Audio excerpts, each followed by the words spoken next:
Très bien, allons directement dans la parole. Aujourd'hui, je vais vous parler de la puissance de la parole de Dieu en reprenant là où nous nous étions arrêtés. N'oubliez pas, Proverbes, chapitre 4, versets 20 à 22 dit « Mon fils, sois attentif à mes paroles. Tends l'oreille, la porte de l'oreille, vers mes discours, qu'ils ne s'éloignent pas de tes yeux, la porte des yeux. » D'accord ? Garde-les au fond de ton cœur, alors que chacun dise « oreille ». Yeux, cœur. Alors, écoutez la parole de Dieu. Voyez la parole de Dieu. Et pour faire cela, imaginez-vous comme un arbre planté près d'un cours d'eau. Tout ce qu'il fait lui réussit. En fait, la Bible est en réalité faite d'images de foi. Quand la Bible dit « Regardez cette femme. Heureuse est cette femme. La grâce est trompeuse et la beauté est illusoire. Ses fils se lèvent et la disent heureuse, son mari aussi, et il chante ses louanges. Voyez-vous comme cette mère, comme cette épouse. Amen. Qui trouvera une femme de valeur ? Ce sont toutes des images de foi. La Bible est entièrement faite d'images de foi. Amen. Voyez-vous vous-même dans cette image, ainsi qu'elle ne s'éloigne pas de vos propres yeux, et gardez-les au fond de votre cœur. Que va-t-il se passer ? La porte des yeux, la porte des oreilles. Et le cœur sont sur la parole de Dieu. Le verset suivant dit « Car ils apportent la vie à ceux qui les trouvent, et la guérison à tout leur corps. » Cela veut dire qu'il n'y a aucune partie de votre chair que la parole de Dieu ne touchera pas avec ses propriétés de guérison et de vie. Amen. Alléluia. Aujourd'hui, je veux partager avec vous quelque chose qui, je le crois, va vous bénir. Beaucoup d'entre vous connaissent ce passage de l'Écriture, mais vous ne savez peut-être pas que l'arrière-plan de ce passage est quelque chose de très puissant. Je veux vous raconter l'arrière-plan. L'évangile de Matthieu, chapitre 13, commence sur une note triste. Parce que dans Matthieu chapitre 12, le chapitre juste avant, le rejet constant de notre Seigneur Jésus-Christ est arrivé à son point culminant avec les chefs juifs. La nation elle-même a commis un péché dont Jésus a dit « Ce péché ne leur sera pas pardonné ». C'est le blasphème contre le Saint-Esprit. Maintenant, très rapidement, je veux simplement vous dire ceci, d'accord ? Je ne crois pas qu'un vrai croyant puisse commettre ce péché aujourd'hui. C'était un péché commis quand il voyait Jésus dans la chair, ce que nous ne pouvons pas faire. Personne ne le peut aujourd'hui. Quand il le voyait, ouvrir les oreilles des sourds, purifier les lépreux, guérir les aveugles, et dire encore qu'il faisait cela par la puissance du diable. C'est un rejet total, mais Dieu reste fidèle et un jour, tout Israël sera sauvé.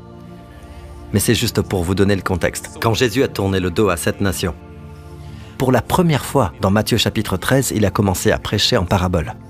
Pour la première fois, il a commencé à prêcher en parabole. Alors, Jésus, lorsqu'il prêchait, utilisait des illustrations. Les illustrations vous aident à mieux comprendre. Vous me suivez ? Mais les illustrations ne sont pas des paraboles. Les paraboles sont des histoires qui portent des significations profondes et merveilleuses dans l'histoire. Mais il ne vous donne pas ces significations. Il vous raconte simplement la parabole. Contrairement à l'opinion courante, Jésus n'a pas donné les paraboles pour aider les gens à mieux comprendre. C'est dans Matthieu chapitre 13 qu'il a commencé à prêcher ces paraboles appelées les paraboles du royaume des cieux. Et il y en a 7. Il a commencé à prêcher ainsi afin que ceux qui ont des oreilles pour entendre reçoivent les vérités, les significations et les bénédictions des paraboles. Mais ceux qui n'ont pas ce cœur, comme ceux qui l'ont rejeté, ils le partagent, mais ils ne le voient pas. Ils entendent, mais ils ne l'entendent pas. Vous comprenez ? Jésus dit, c'est pourquoi je leur parle en parabole, parce qu'en voyant, ils ne voient pas, et qu'en entendant, ils n'entendent pas. Ce n'est pas destiné à vous aider à comprendre. Les illustrations, oui. Les illustrations vous aident à comprendre. Comme l'homme qui a construit sa maison sur le sable, l'homme qui construit sa maison sur le rocher, selon leur façon de répondre à la parole de Dieu. Ça, c'est une illustration, ce n'est pas une parabole. Une parabole commence comme ceci. Le royaume des cieux ressemble à... Encore, le royaume des cieux ressemble à... Le royaume des cieux ressemble à... Alors que s'est-il passé ? Regardons le chapitre 13, verset 1. Ce jour-là, Jésus sortit de la maison et s'assit au bord du lac. C'est très intéressant. Je lisais cela un jour, puis j'ai réalisé que tout ce que Jésus fait comporte un mouvement avec un but divin. Jésus a une raison pour tout ce qu'il fait, pas seulement pour ce qu'il dit, mais aussi pour ce qu'il fait. Et tout cela est magnifique. Il a quitté la maison. La maison, c'est la nation d'Israël. Il est venu pour la nation d'Israël. Son premier objectif, sa première mission, c'est de prêcher l'évangile. L'évangile du royaume à la maison d'Israël.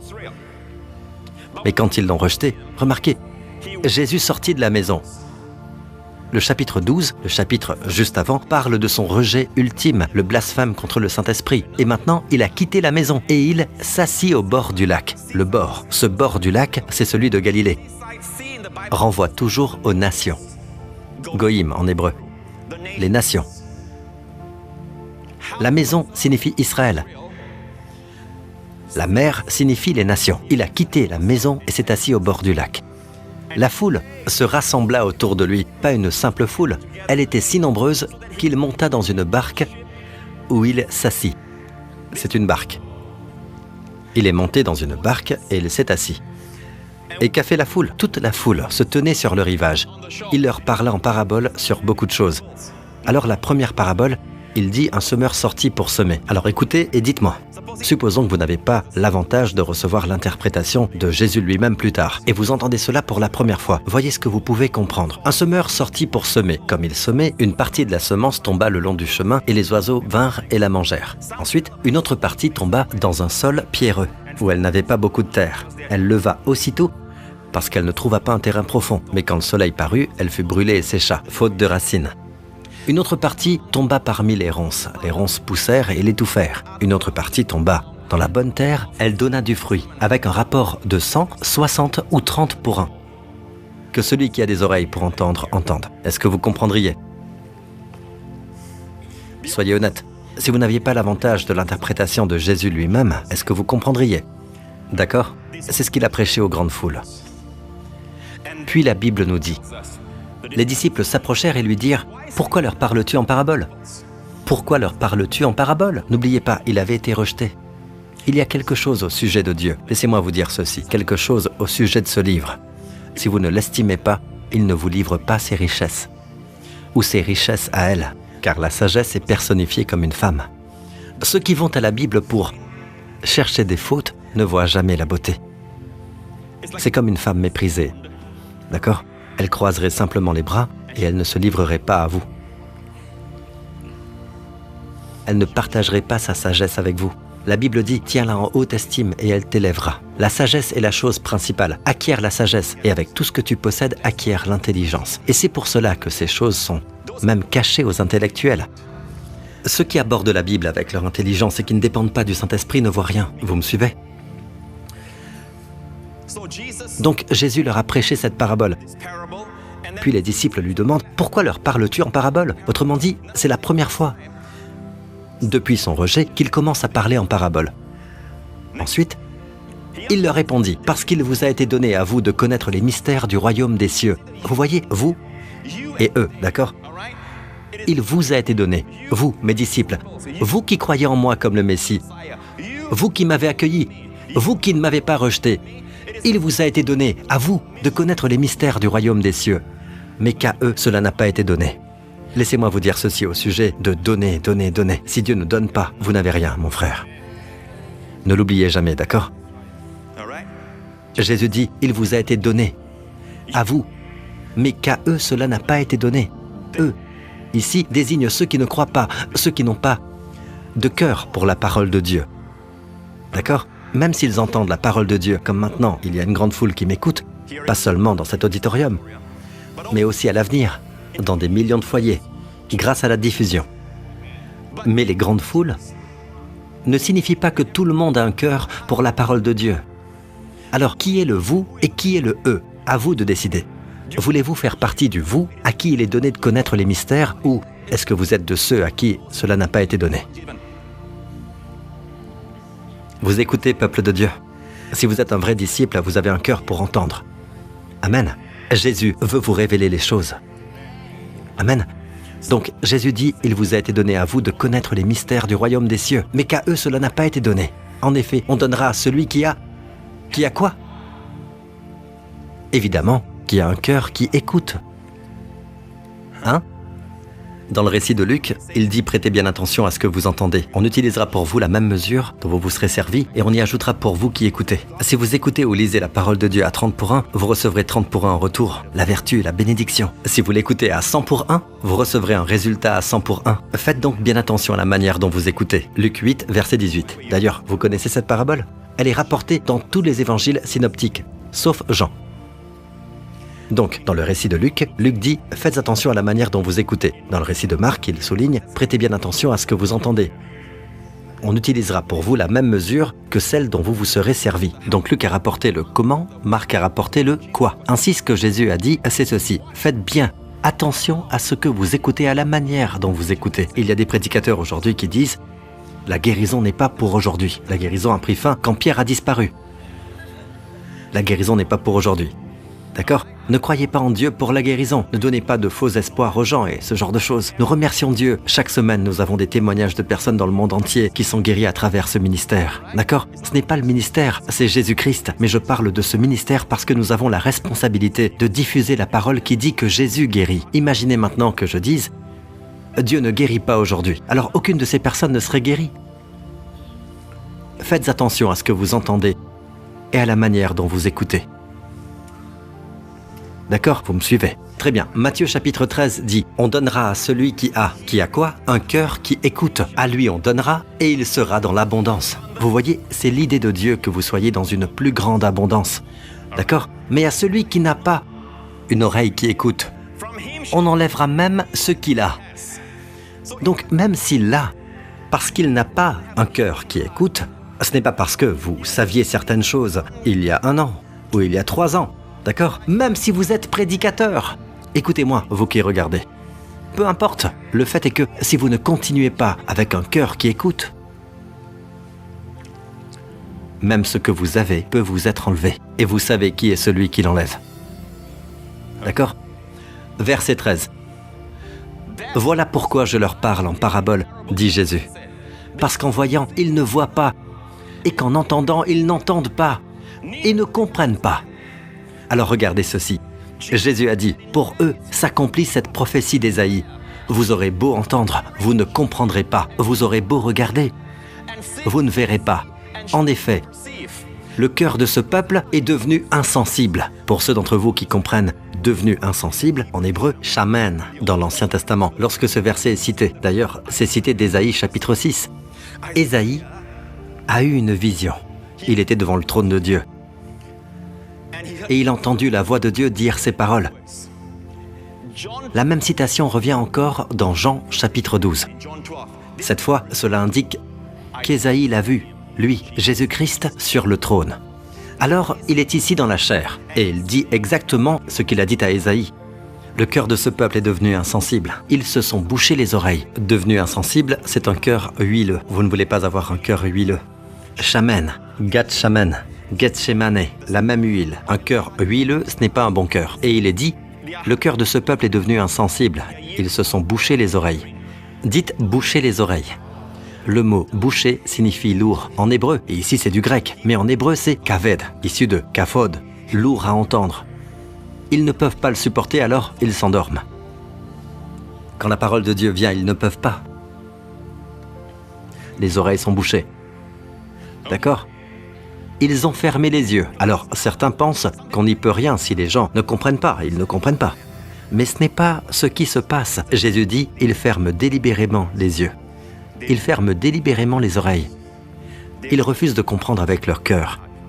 Peuple de Dieu, je vais vous dire maintenant un secret qui va vous renverser. Quand Dieu m'a révélé cela pour la première fois, j'ai dit, oh mon Dieu.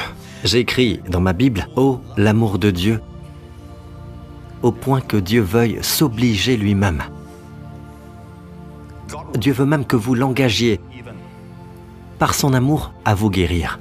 Vous êtes sur le point de découvrir le secret de l'obligation de Dieu. Et je sais que certains spécialistes diront, eh bien, Dieu n'est pas obligé. Mais parfois, Dieu se lie volontairement par une alliance parce qu'il nous aime tellement, afin que nous puissions invoquer l'alliance auprès de lui. Vous pouvez plaider avec lui comme Abraham l'a fait pour Sodome et Gomorrhe. Dieu veut cela.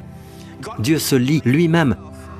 Non parce qu'il serait un Dieu qui veut être lié. Non, non. Il se lie par amour afin que nous puissions entrer en relation avec lui. Maintenant, regardez ceci. Quand j'ai découvert cela, ça m'a vraiment renversé. Jésus dit ceci. Ils ont fermé les yeux de peur que leurs yeux ne voient. C'est bien de la peur, de peur que leurs oreilles n'entendent, que leur cœur ne comprenne, qu'ils ne se convertissent et que je ne les guérisse. Waouh, l'obligation divine de guérir. Dieu s'est lié lui-même. Dieu dit, vous savez, si vous voyez, si vous entendez, et puis si vous comprenez, je dois vous guérir. Et si quelqu'un écrit ceci en disant, Pasteur Prince, c'est une guérison spirituelle, d'accord? Lisez votre Bible, étudiez. Ici, il n'est pas dit guérir avec un autre mot spirituel pour guérir. C'est le même mot en grec, iaomai. Iaomai, en grec, est le même mot utilisé quand Jésus guérit tout le monde. Lisez tous les évangiles, toutes les guérisons. Tous ceux qui le touchèrent furent guéris. C'est iaomai. C'est par ces blessures que, première épître de Pierre, chapitre 2, verset 24, vous avez été iaomai, guéris. Donc Dieu se place lui-même dans une position. Dieu dit, si vous avez des yeux pour voir et des oreilles pour entendre, si vous avez un cœur pour la parole de Dieu, si vous voyez par la porte de vos yeux, si vous l'entendez avec... Oh mon Dieu, n'est-ce pas encore Proverbe chapitre 4, versets 20 à 22? Dieu dit, mon fils, sois attentif à mes paroles, tends l'oreille vers mes discours, qu'ils ne s'éloignent pas de tes yeux, garde-les au fond de ton cœur. Et que va-t-il se passer? Ils apportent la vie à ceux qui les trouvent, la guérison à tout leur corps. Voyez-vous, Jésus guérit des gens, qu'ils comprennent ou qu'ils ne comprennent pas. C'est un don de l'esprit. Mais ici, il parle aux gens des mystères. Il révèle à ses disciples le secret pour marcher en bonne santé chaque jour. Cela a un lien avec ce livre. La porte de vos yeux, la porte de vos oreilles, qui conduit à votre cœur, fera jaillir la guérison. Vous me suivez?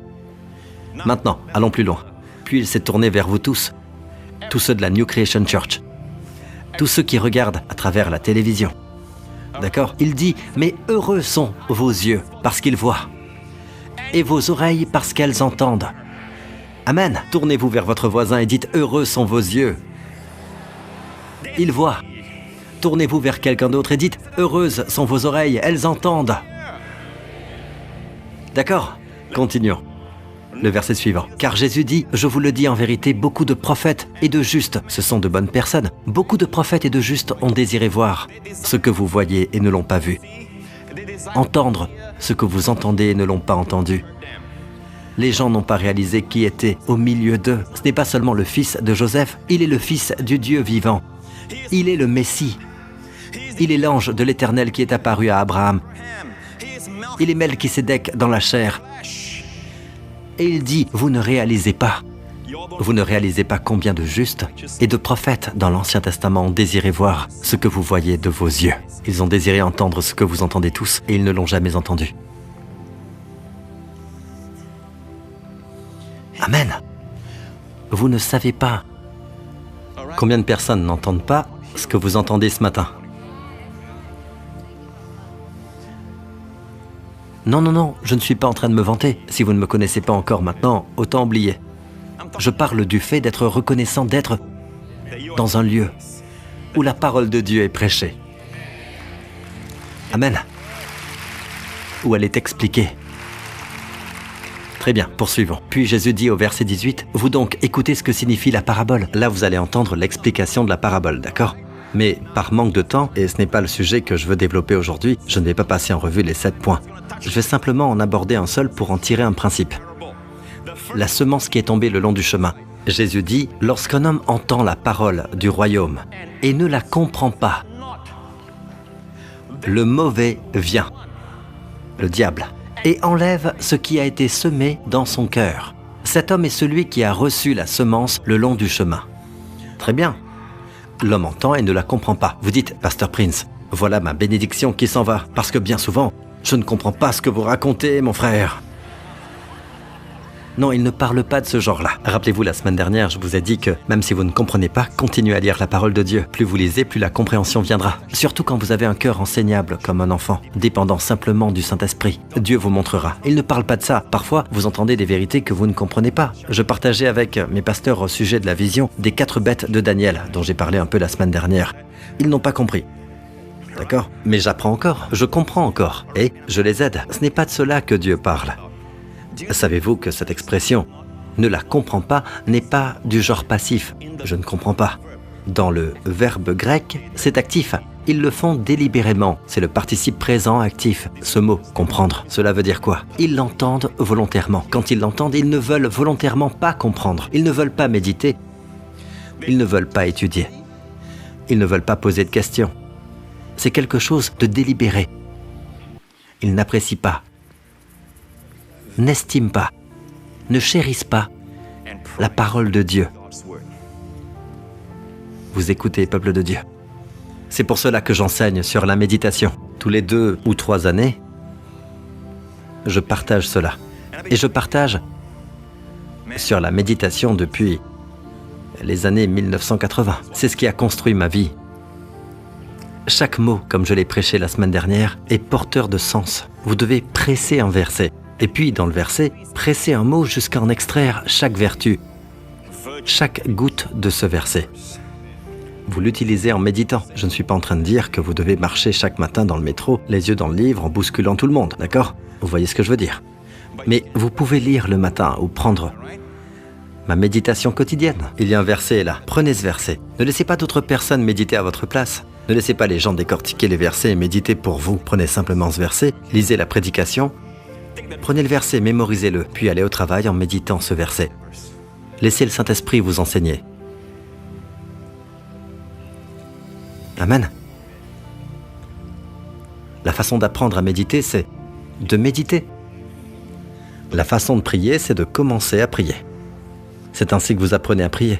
Vous me suivez jusqu'ici? Très bien. Autrement dit, c'est un refus délibéré. Ce n'est pas comme certains d'entre vous qui disent « Pasteur, vraiment, je ne comprends pas cette partie. Pasteur, la semaine dernière, je n'ai pas compris. » Ça, c'est passif.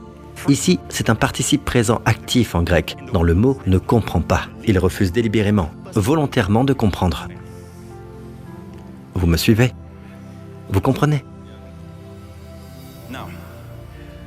Alors il dit, s'ils ne la comprennent pas, le mauvais vient et il enlève ce qui a été semé. Vous savez, je lisais cela un jour. Et j'ai reçu beaucoup de réconfort quand j'ai réalisé une chose. Cela va tellement vous bénir. Nous disons toujours que le diable vient voler la parole. Le diable vient voler. Le diable vient pour voler et tuer. Le diable vient voler. Et puis j'ai réalisé quelque chose. Je me suis demandé où était la souveraineté de Dieu là-dedans. La souveraineté de Dieu. La voici, écoutez attentivement. C'est seulement lorsque vous ne voulez pas délibérément, volontairement comprendre la parole de Dieu. Alors Dieu ne permettrait pas au diable de vous empêcher d'entendre. Tout le monde a la même occasion. D'accord? Vous pouvez ouvrir la Bible si vous le voulez. Si vous ne le voulez pas, c'est à vous de voir. Personne ne vous y force. Le diable ne peut pas vous empêcher d'ouvrir la Bible. Il y a quelque chose que le Seigneur ne permettra pas au diable de faire. Mais si vous recevez la parole de Dieu, vous entendez la parole de Dieu et vous dites « Ah, c'est son opinion. Ah, vous savez, ce n'est pas important. Oh, c'est la parole de simples hommes. » Si vous avez délibérément cette attitude, alors vient le mauvais.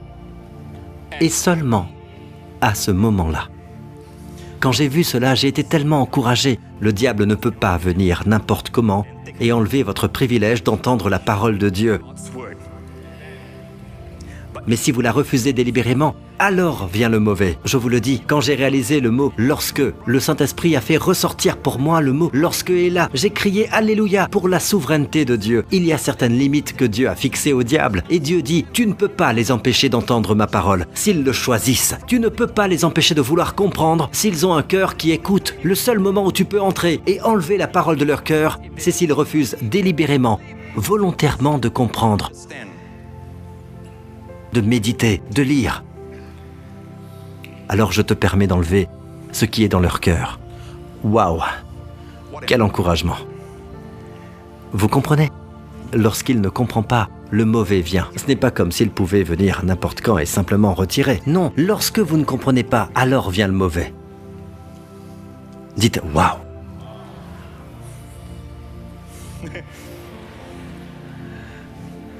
Celui qui a reçu la semence le long du chemin. Nous n'avons pas le temps de regarder le terrain pierreux, le terrain avec les ronces. Passons directement à la bonne terre. Verset 23. Celui qui a reçu la semence dans la bonne terre, c'est celui qui entend la parole et la comprend. Encore une fois, présent, actif. C'est quelque chose d'actif et non de passif. Il la saisit volontairement. Il remercie Dieu pour elle. Il l'estime. Il la médite, il l'étudie. Cette personne portera du fruit avec un rapport de 100, 60 ou 30 pour 1. Waouh! Voulez-vous que nous prenions un exemple? Je vais vous donner un exemple de la façon d'étudier et de méditer. Et vous ferez vous-même la méditation. Très bien.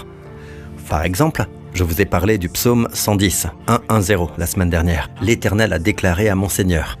Yahweh a dit à mon Adoni, assieds-toi à ma droite. Nous allons utiliser ce psaume. Parce que plus loin, Melchisédek est mentionné dans ce psaume.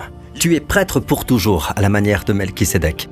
En fait, le nom de Melchisédek n'est mentionné que 2 fois dans tout l'Ancien Testament. Mais il est mentionné 9 fois dans le Nouveau Testament. Waouh! Comme le ministère et l'ordre sacerdotal que Jésus possède aujourd'hui. Alors, prenons cet ordre de Melchisédek et remarquez comment l'auteur de l'Épître aux Hébreux, encore une fois, nous nous limitons seulement au livre des Hébreux. Remarquez comment l'auteur de l'Épître aux Hébreux, que je crois être Paul, prend une seule parole, pour toujours. Regardons d'abord le psaume 110. L'Éternel l'a juré, Dieu jure. Dieu n'a pas besoin de jurer. Par quoi jure-t-il? Par la lune et les étoiles, comme la chanson. Il les a créées, elles sont inférieures à lui. Alors l'Éternel ne pouvait pas prêter serment par plus grand que lui, il l'a juré par lui-même. L'Éternel l'a juré, il ne se rétractera pas. Tu es prêtre pour toujours, à la manière de Melchisédek. Pour toujours. Tu es prêtre pour toujours à la manière de Melchisédek. Il est évident qu'il parle au Messie. Maintenant, Paul, par l'Esprit, a vu ces mots, pour toujours. 2 simples mots, mes amis, 2 simples mots. Et il l'a développé dans le chapitre 5, 6 et 7 de l'Épître aux Hébreux.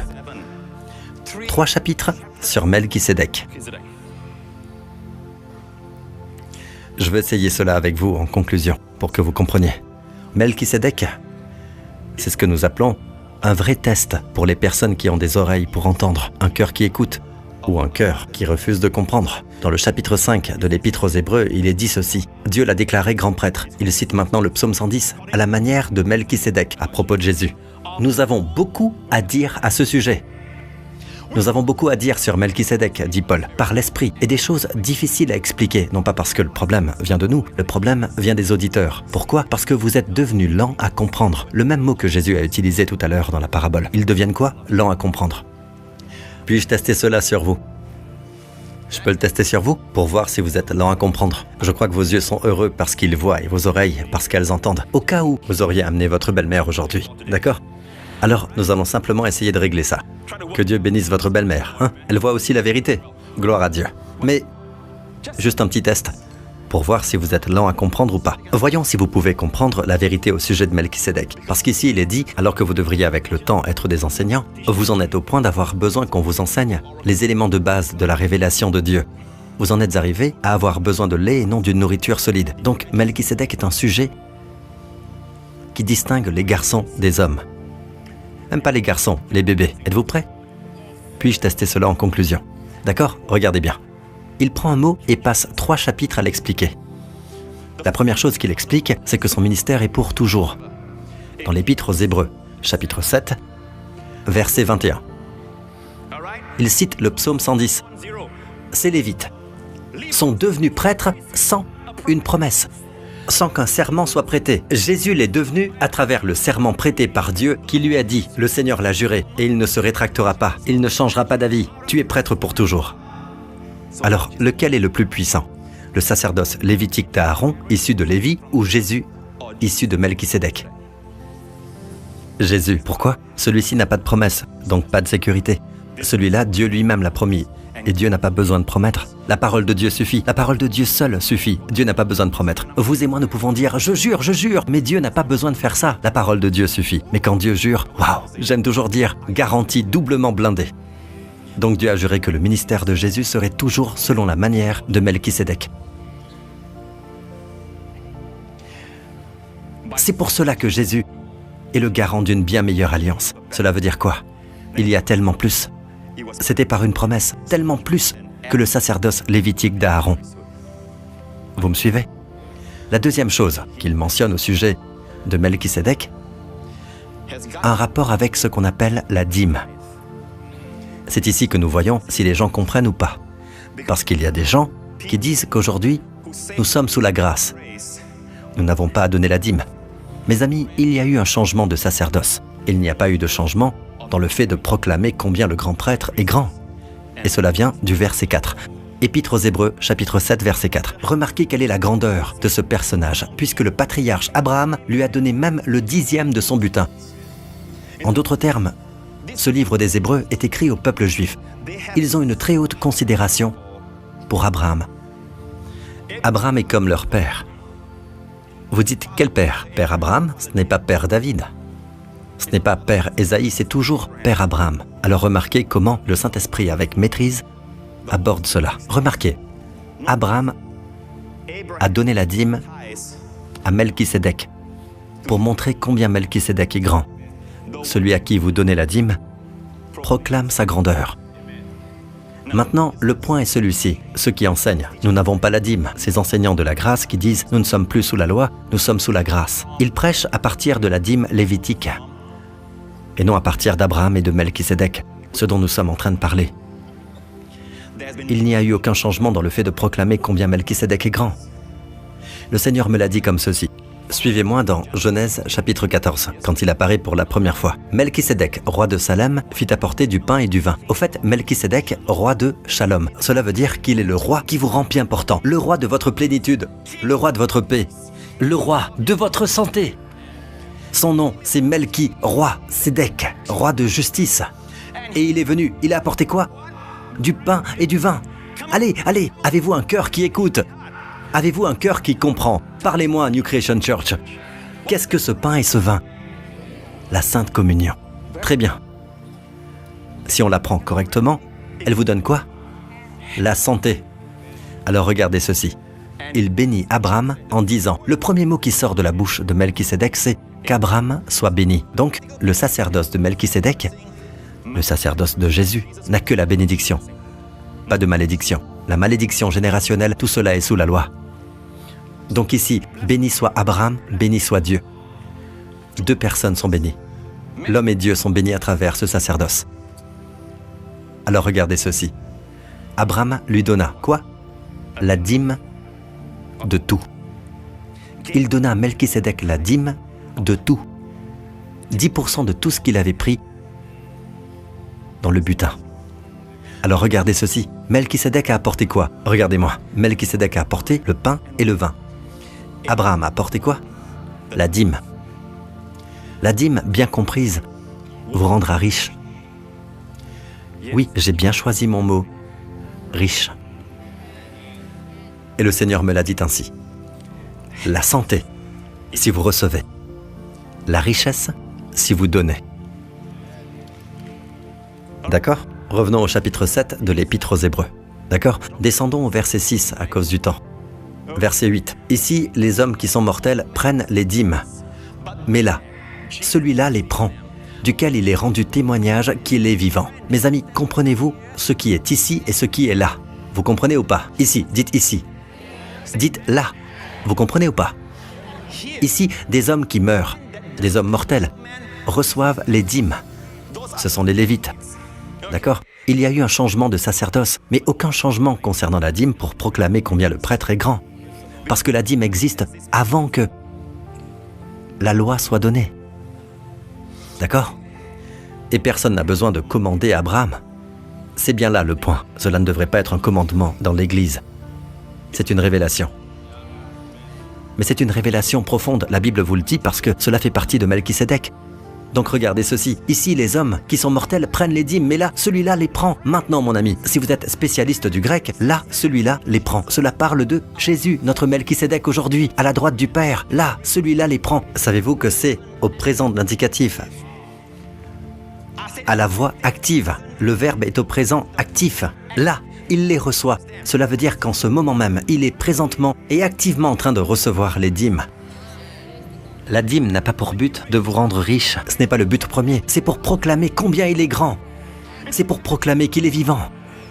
La communion montre sa mort. Faites ceci en souvenir de moi. Amen. Vous annoncez bien la mort du Seigneur, mais par la dîme, il vous démontrera qu'il est vivant. Les gens vous regardent et disent, on dirait que Jésus est vivant dans votre vie. Lui donc, il est rendu témoignage qu'il est vivant. La communion témoigne qu'il est mort pour nos péchés. La dîme témoigne qu'il est vivant. Vous écoutez? Maintenant, si le mot « prend » est au présent actif, Jésus est présentement et activement en train de recevoir. Puis-je vous demander de qui il reçoit? Si Jésus, là maintenant, est présentement, activement et non passivement en train de recevoir, puis-je vous demander de qui il reçoit? Certainement pas de ces enseignants de la grâce qui enseignent aussi qu'il ne guérit pas aujourd'hui. Le parler en langue a cessé. Mes amis, soyez prudents. Ne prenez pas une vérité pour ensuite partir dans tous les sens. Prenez une vérité et étudiez-la. Prenez une vérité et accordez-lui une attention à 60, à 100 pour 1. Amen. Réalisez-vous qu'aujourd'hui, je vous ai prêché selon Dieu la santé, et aussi à travers la parole, et aussi la richesse selon Dieu. Réalisez-vous que je vous ai prêché la santé selon Dieu et la richesse selon Dieu. Réalisez-vous cela. Laissez-moi terminer. Verset 9. D'accord? Et nous conclurons. En outre, Lévi, qui perçoit la dîme, l'a pour ainsi dire aussi payé par l'intermédiaire d'Abraham. Il était en effet encore dans les reins de son ancêtre lorsque Melchisédek est allé à la rencontre d'Abraham. Lévi était en Abraham. Vous savez qui est Lévi? L'arrière-petit-fils d'Abraham. Et Dieu dit que lorsque vous donnez la dîme, cela affecte vos descendants. C'est comme si votre fils avait donné la dîme. Bien avant que Justin existe, Justin a donné la dîme. Justin a donné la dîme à travers Joseph Prince. C'est ainsi que Dieu voit les choses. Nous voyons une personne. Dieu voit des générations. Amen. Vous voyez une profession, d'accord? Dieu voit une carrière qui descend jusqu'à vos descendants. Qui est Lévi? Abraham a engendré son fils Isaac. Isaac a engendré Jacob. Jacob a engendré Lévi, son arrière-petit-fils. Et pourtant, la Bible dit, dans le magnifique coup de maître de Paul, il dit, alors comment le sacerdoce de Lévi pourrait-il être plus grand que le sacerdoce de Jésus selon Melchisédek? Puisque Lévi était en réalité en Abraham en train de donner la dîme au Melchisédek de Jésus. De cette manière, il démontre quoi? Que la dîme sert à proclamer combien notre Jésus est grand. Alors, écoutez, la dîme n'a pas principalement pour but de vous rendre riche, mais la dîme vous rendra riche. Mais ne vous arrêtez pas à cela. La dîme sert d'abord à déclarer combien Jésus est grand. Louez-le, peuple de Dieu. Alléluia. Mon temps est écoulé. Merci Seigneur Jésus. Inclinez la tête et fermez les yeux, vous tous ici présents, et aussi dans la salle annexe. Souvenez-vous que tout ce que nous faisons aujourd'hui affecte notre postérité. Dieu voit les générations. Dieu voit les descendants.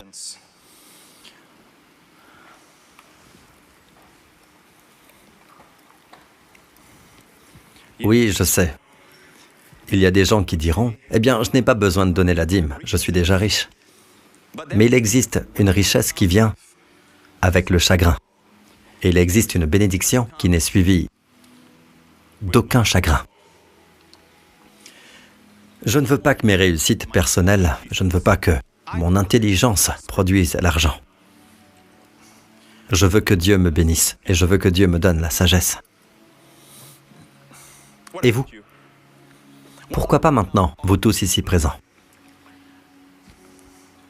Si vous comprenez ce que je viens de partager, c'est-à-dire les 15 à 20 dernières minutes, alors vous n'êtes pas lent à comprendre. Si vous comprenez au sujet de Melchisédek, ce qui est difficile à expliquer, alors mes amis, vous n'êtes pas un bébé chrétien, vous n'êtes pas un nourrisson. Mais si vous dites, eh bien, Pasteur Prince, j'ai ma propre opinion. Je n'ai rien besoin de dire, la Bible déclare ces mots. Lent à comprendre, Alors faites cette prière. Priez que Dieu vous garde d'être lent à comprendre. Priez pour avoir des yeux qui voient et un cœur qui écoute. Priez que chaque fois que la parole de Dieu est prêchée, chaque fois que vous lisez la parole de Dieu, chaque fois que vous lisez un livre basé sur l'Écriture, vous aurez un cœur qui écoute. N'ayez pas cette attitude, que je lise ou que je ne lise pas, ça n'a pas vraiment d'importance. Quand Jésus dit « L'homme ne vivra pas de pain seulement, mais de toute parole qui sort de la bouche de Dieu ». Quand Jésus lui-même a combattu le diable, avec ces mots, il est écrit « Vous ne pouvez qu'estimer chaque parole de la Sainte Écriture. Toute l'Écriture est inspirée de Dieu. C'est ainsi que Dieu vous a créé. Dieu a insufflé la vie dans Adam. Et Adam est devenu un être vivant. Donc, si certaines parties de vous meurent, si certaines parties vieillissent, si certaines parties se détériorent, laissez le souffle de Dieu venir à vous de nouveau. Laissez le souffle de Dieu venir à vous de nouveau. Où le souffle de Dieu est-il contenu aujourd'hui? Toute l'Écriture est inspirée de Dieu. Au nom de Jésus, Père, souffle sur ton peuple maintenant. Confirme la parole par des signes et des prodiges. Des signes et des prodiges de guérison, de plénitude, de miracles, de restauration. Merci, Père Céleste. Amen, au nom de Jésus. Toutes les têtes inclinées, si vous êtes ici et que vous n'avez jamais reçu Christ, et placez votre confiance en lui seul comme votre Sauveur. Mes amis, la Bible dit, tous ont péché et sont privés de la gloire de Dieu. La Bible dit, le salaire du péché, c'est la mort.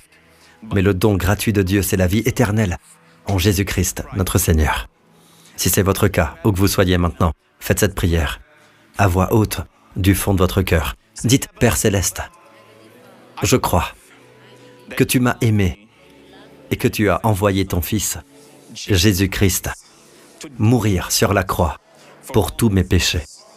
Son sang précieux me lave parfaitement. Merci, Père, de l'avoir ressuscité d'entre les morts. Maintenant, tous mes péchés, passés, présents et futurs, sont complètement pardonnés par le sang de Jésus. Tu l'as ressuscité d'entre les morts. Jésus-Christ est mon Seigneur et mon Sauveur, maintenant et pour toujours. Au nom de Jésus, Père, pour cette semaine, pour ton peuple qui est ici aujourd'hui, Seigneur, qui écoute ta parole aujourd'hui. Heureux sont vos yeux parce qu'ils voient et vos oreilles parce qu'elles entendent. Que l'Éternel vous bénisse et vous garde. Que l'Éternel fasse briller son visage sur vous et vous accorde sa grâce. Ces mots ont pu trouver un écho en vous. N'oubliez pas que chaque jour est une nouvelle opportunité de grandir et de faire mieux. Prenez soin de vous et à très bientôt. C'est sur ces mots que je vous laisse. Que la paix soit sur vous et que ce message vous accompagne dans votre cheminement personnel. On se retrouve très vite pour une prochaine vidéo. Soyez bénis. Pour ceux qui le souhaitent, j'aimerais finir par un moment de recueillement. Seigneur, je viens devant toi avec un cœur humble. Je reconnais mes erreurs, mes paroles déplacées et mes actions qui ont pu blesser ou m'éloigner de ta lumière. Je te demande sincèrement pardon. Purifie mon cœur, fortifie ma volonté de ne plus recommencer et guide mes pas sur le chemin de la droiture. Amen.